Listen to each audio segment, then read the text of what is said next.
So a month back, I saw this mail from the LinkedIn team telling me that I won the LinkedIn Top Voice badge. And very soon I saw more and more people winning this badge. So I thought that in this video, we could talk about how you could scale your LinkedIn just like I did to a 30,000 plus following and also win the Top Voice badge.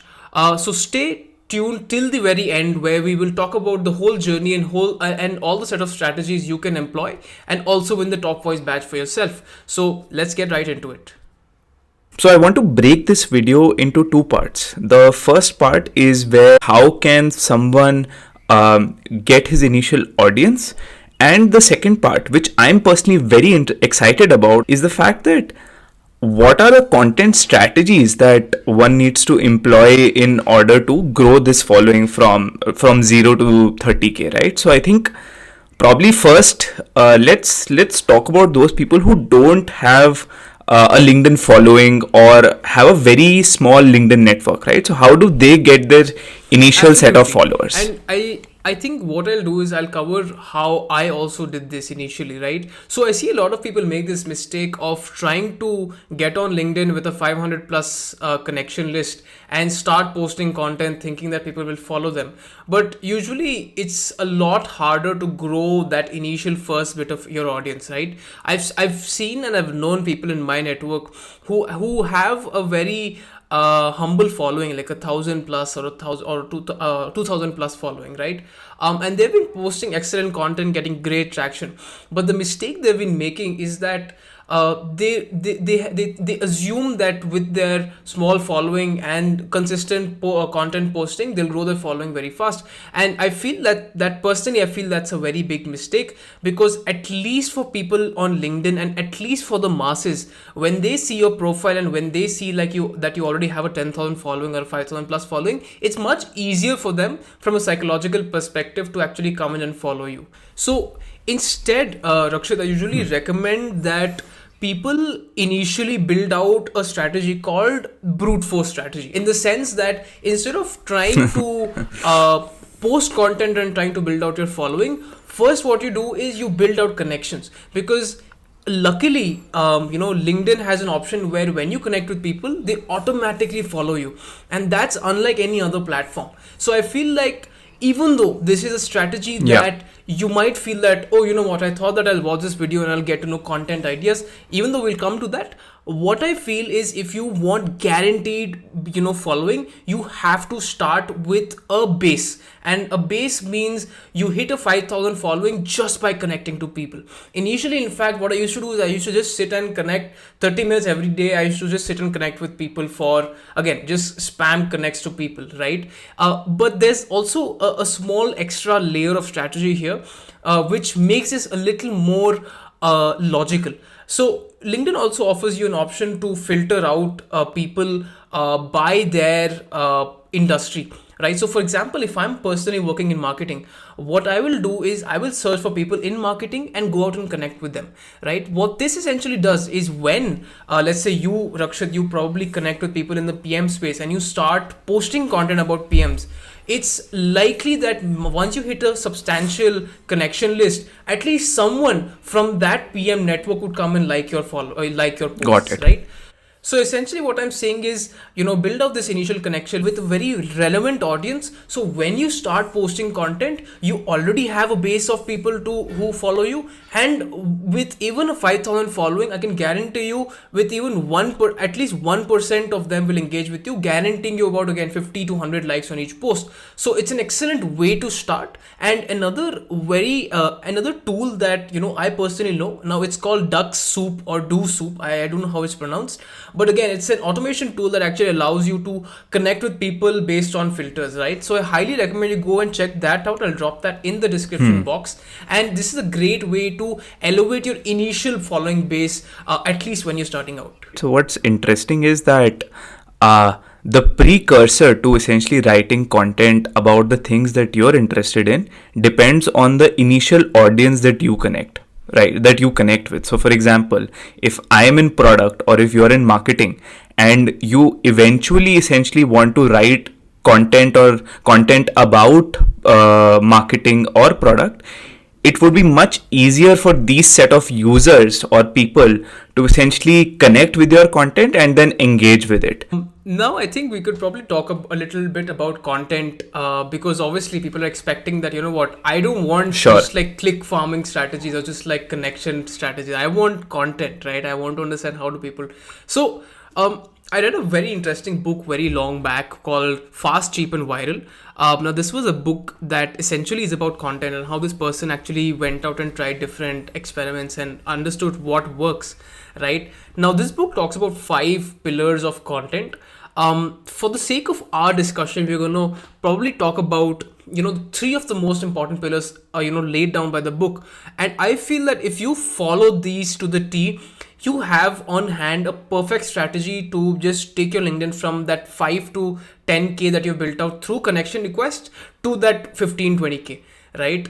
So these are essentially relatable, celebrational and inspirational. These are the 3 pillars that the book prescribes. I'm leaving out the 2 other pillars which I don't feel relevant.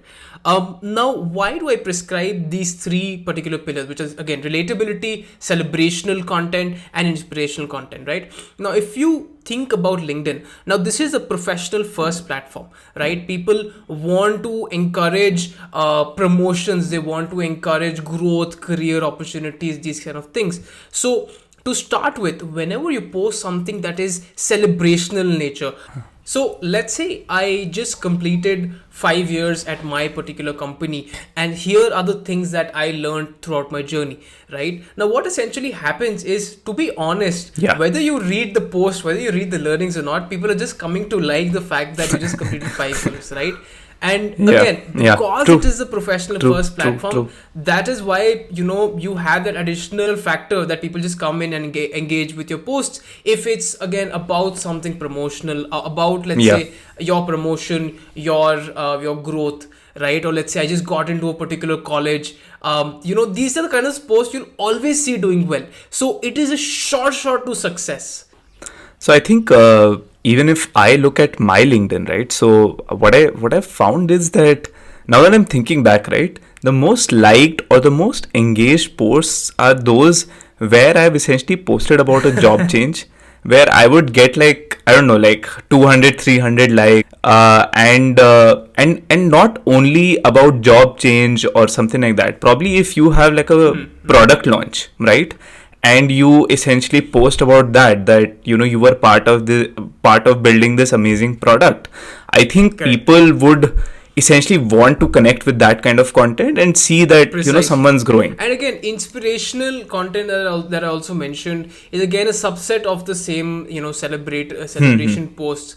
For example, let's say you Got achieved a it, new got feat at it, work, got or it. you climbed a mountain, right? I feel even though LinkedIn is probably not the platform to post about this, even these posts work extremely well, right? So inspirational celebrational content is something again short almost always does well, right? So again, so that's one thing. Now there's also Yeah. a pillar that is called relatable content, which is something that is very easy to make, and it's stuff that people again relate to. That's why it's called relatable content, right? And I'll also probably put up a screenshot of one example, which is again about something related to again me using Apple's products and you know how it's impacting my life.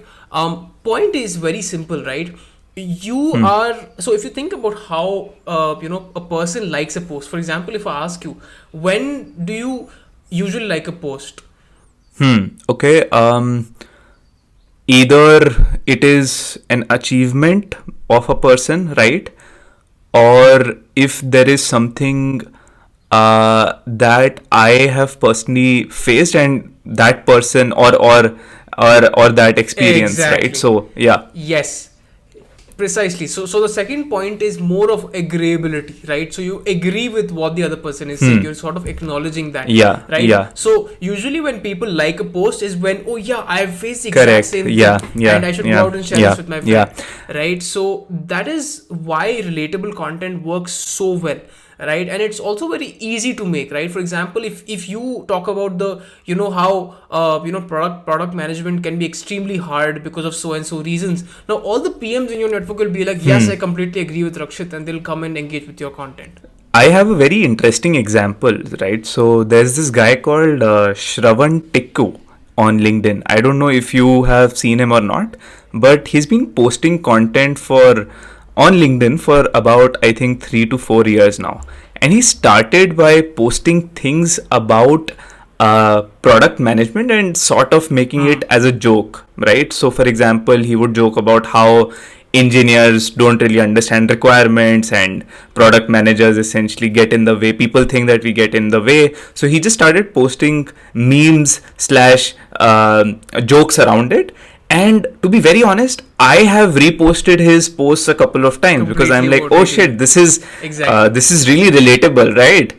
And also another thing that I missed, we obviously skipped the fact that should you post researched content, should you post newsy content, right? Now these are things that depending on how much of an expert you are at that industry, you should probably go ahead. But in my own, case and my personal suggestion is that before you go out and talk about, before you go out and appear like a gyani to people, right? Just establish who you are, establish who Yeah. you are, what you stand for, why I should listen to Rakshit or Dhruv, what are they talking about, right? And that's when Correct. people connect with you, Correct, and that's correct. when you go out and post actual niche content, they will still come and like it because they actually connected with you, right? Instead of starting with Yeah. direct, Yeah. marketing, here's what's working in marketing, right? Like, oh, who are you, Dhruv? Like, why should I listen to you, Yeah. right?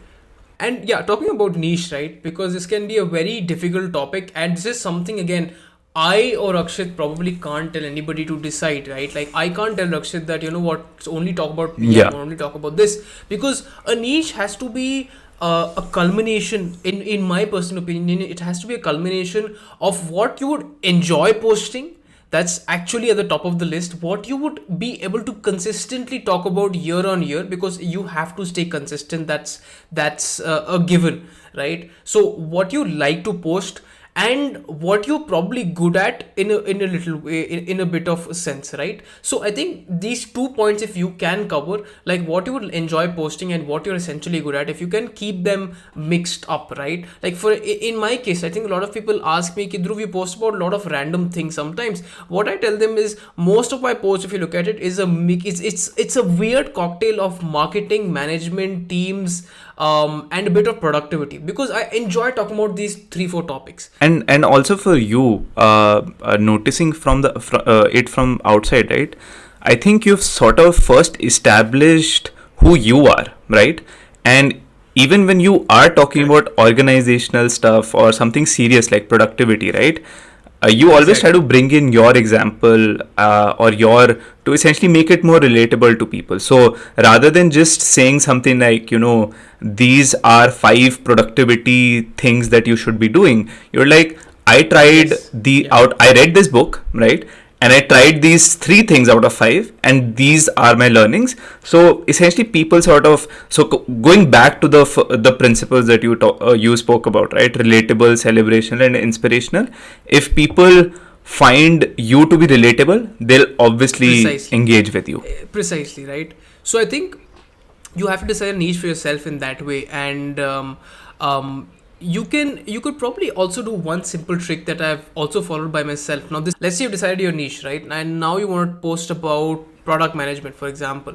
Now what you should probably go out and do is find PMs in the link on LinkedIn and figure out what they're posting and what's working for them, right? Now what you can do is, once you hit an idea that, oh, this particular concept or this particular idea like got a lot of traction, try and see if you can take that idea, take the crux of that, reword it a bit, and push it with your authentic, content, right? Because you have the idea that works on LinkedIn, right? Yeah.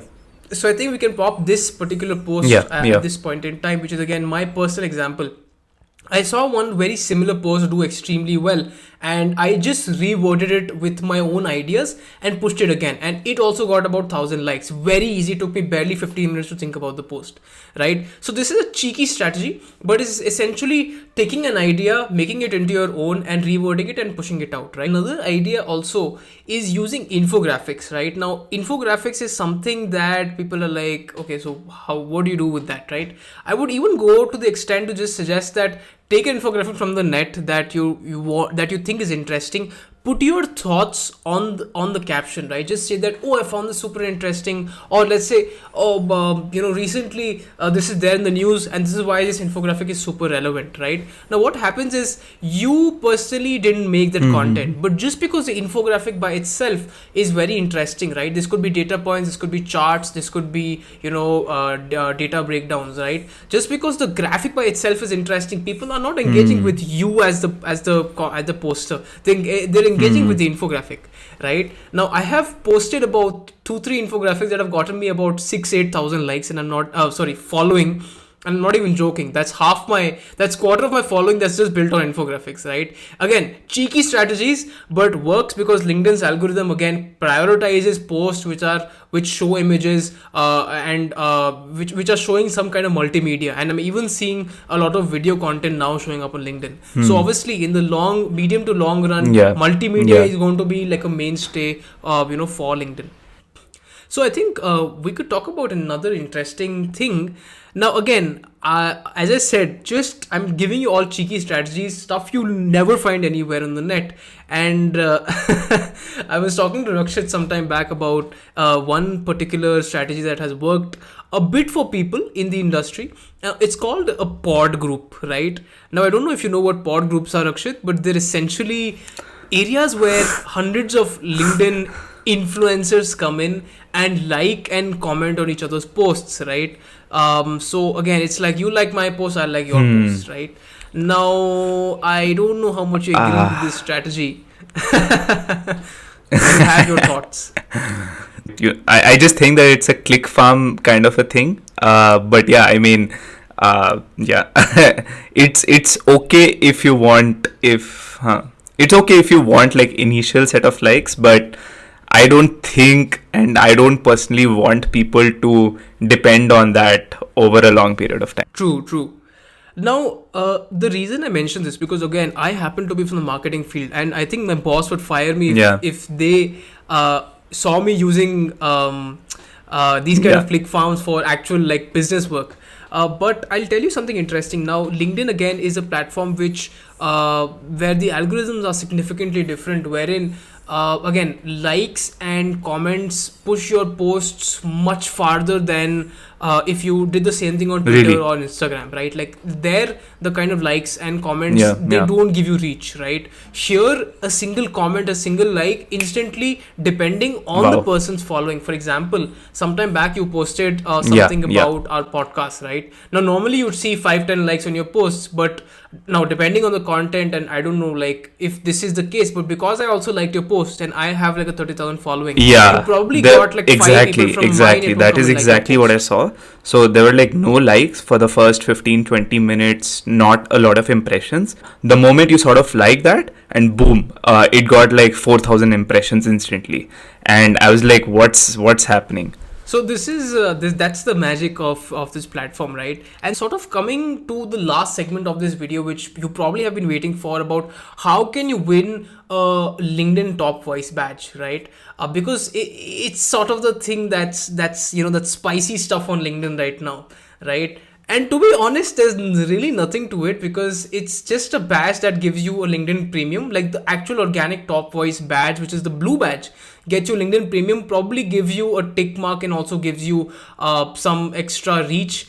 It's it's an okay thing to have. It's not something that has made a big difference for me. I wanted a top voice badge for a very long time, and it was something I got and I was very happy, but again, it died down in like 2 days, right? Now, in case you don't know, Rakshit, there are two badges. There's like an orange community badge. So how you get that again is by just going to LinkedIn contributing Pulse, to the community, and and giving you ideas, collaborating, collaborative articles. So talking about the top organic top voice badge, which is something not everybody wins. So I was one of the lucky people who got this sometime back. That's what LinkedIn India teams gives you, right? Like they choose people and give it to them. Yes.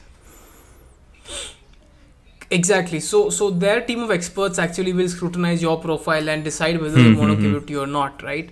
Now, obviously, if that's the case, there's almost nothing you can do that will guarantee you a LinkedIn badge unless you're just consistent, right? I mean, the obvious answer is just being consistent. But I still have a few tricks up my sleeve, which are which are strategies you might question. But again, some ideas I feel. So one obviously is you have to abandon pod groups. I did say that you could use pod group, but don't use pod groups if you want a badge, simply because once the LinkedIn team looks at your profile and sees 100 comments saying that I agree, I agree, I agree, that's what pod groups do. They automatically are going to down rank your profile in the top wise, sort of segment. So that is one thing you should avoid. You have to stay super consistent and super authentic. That's what I've seen. There's one person that actually I saw who has a 900 following, have a top wise badge. Now the only reason this person had a top wise badge was that they posted so frequently and all their content was actual content. Like they were actually posting articles, right? Like genuine, useful articles, barely getting 5 likes.